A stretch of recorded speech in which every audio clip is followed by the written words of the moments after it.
Hey everybody, it's Rob from Flailthroughs. This is Gundam Battle Operation, and yeah, this is my early production Gelgoog again. This is a request from Gundam Mark V, who wants to see a couple of Gelgoog rounds in Black Tri-Stars colors. Hope I've done a good job with those for you. I'd also put a couple of Xeon insignia on this, I believe. One should be one on the shoulder and one on the shield, if I remembered to do that on this setup. But yeah, this is... Again, if you're new to Battle Operation 2, if you're, keeping track of the pre-release campaign, this is one of my recommendations for a vote, since you are perfectly able to vote multiple times, and they actually, I think, basically ask people to do so. The Gelgoog early production type is a relatively high-cost mobile suit. It starts at 400 points in the Japanese game at present. The top cost is 550. It has the option of using a bazooka or a charging beam rifle. It has a machine gun that can stun as a sub-weapon with if you hit with enough shots. And yeah, it is just really good all around. I have overheated the rifle, which is not ideal, but also this guy just ran right into me and I managed to get a couple of attacks of opportunity in with the beam naginata there. The rifle charges. It does pretty solid damage when uncharged, and great damage when charged. When charged, also stuns. See, tag that person. I'm not sure. Nope, neither shot took. That is a Gundam Pixie. I have type advantage on that, and it has very low beam defense in particular. The only problem being that there's just a lot of things between me and it, which is bad. It's basically, right now, me against the entire enemy team. I'm gonna get killed when my invulnerability wears out. But, so right now my goal is to do as much damage as I can before I drop. Killing that Madrock, probably all I can do. Yeah, I'm dead. I'm going to try and get to the checkpoint, but I'm pretty sure they're going to get me. Fired on Pixie, missed it. They're going to kill me before I can do anything. Yep, just kind of blundered right into that person. So, yeah, again, if you're new to Battle Operation 2, the pilot has 3 weapons. Technically 4. The pilot carries a machine gun to an assault rifle, basically, I believe, to attack other pilots. It carries a bazooka, which can kill other pilots or damage and stun enemy mobile suits, or flash bombs, which, only stun enemy mobile suits. The last weapon is a dagger, which is the button that is tackle on in your mobile suit will be your melee attack for a pilot. It's a one-hit kill if you land it, but the enemy pilot has an equal chance to land it on you. But getting back to the fight here, got an assist on the airstrike. Somebody is nearly dead. Got another assist.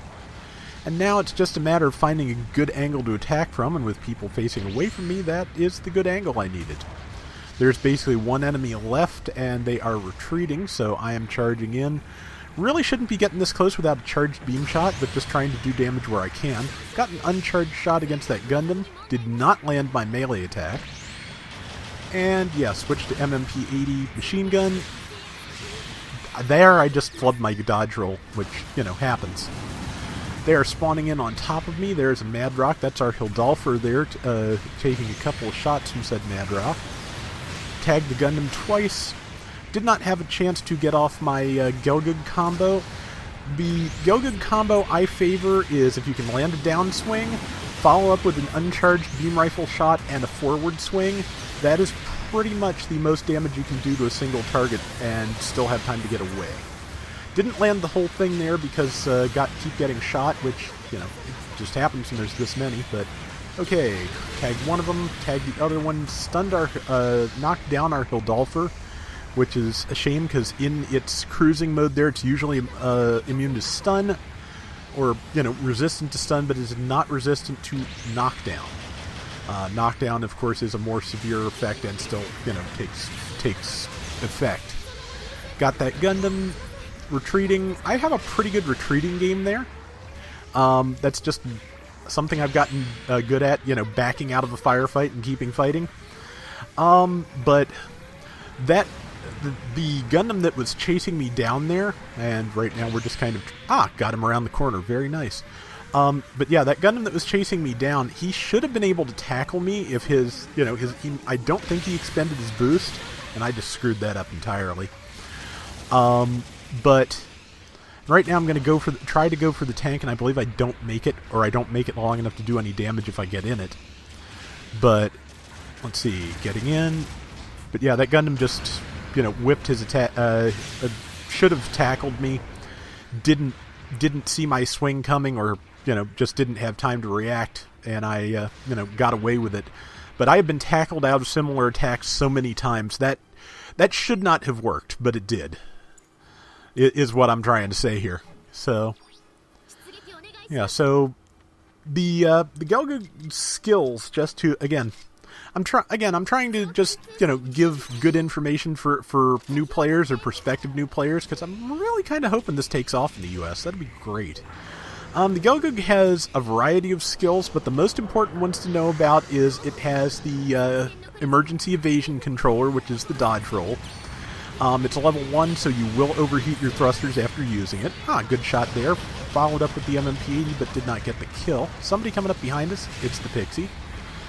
Dodge rolled out of the way so I would not get hit with his attack. It's got the melee combo controller, which gives it a 2-hit melee combo, where, without that skill, the most any mobile suit can use is 1 hit. And it has balancers, which means that I can come out of a dash, out of a boost into melee. I can also land melee right after a jump, which is the thing. Very useful skills to have. You can also tackle directly out of the end of a boost. I think that's unique to balancers, but I may be misremembering. Please correct me if I'm wrong in the comments. The round is almost over, so unfortunately our Hildolfer got killed, but I sent the fallback for Nowtel because I did not want to get swarmed, because we're only about 800 points ahead, I think. Well, it's more than that. It's more like 1,600, 1,800. Still, that's not a lot at these levels, so especially if that Madrock decides to focus me. I got back to cover, so that's the important thing. 30-some seconds left. We could still lose this, so I'm trying to support this person who's off by themselves. They are in a Blue Destiny Unit 2. But yeah, so now I'm just kind of landing shots, keeping myself out of the airstrike. BD2 is alive and well. We're all alive and well. We've widened our lead a little bit to almost a 3,000 point lead. That's good. Got the kill there.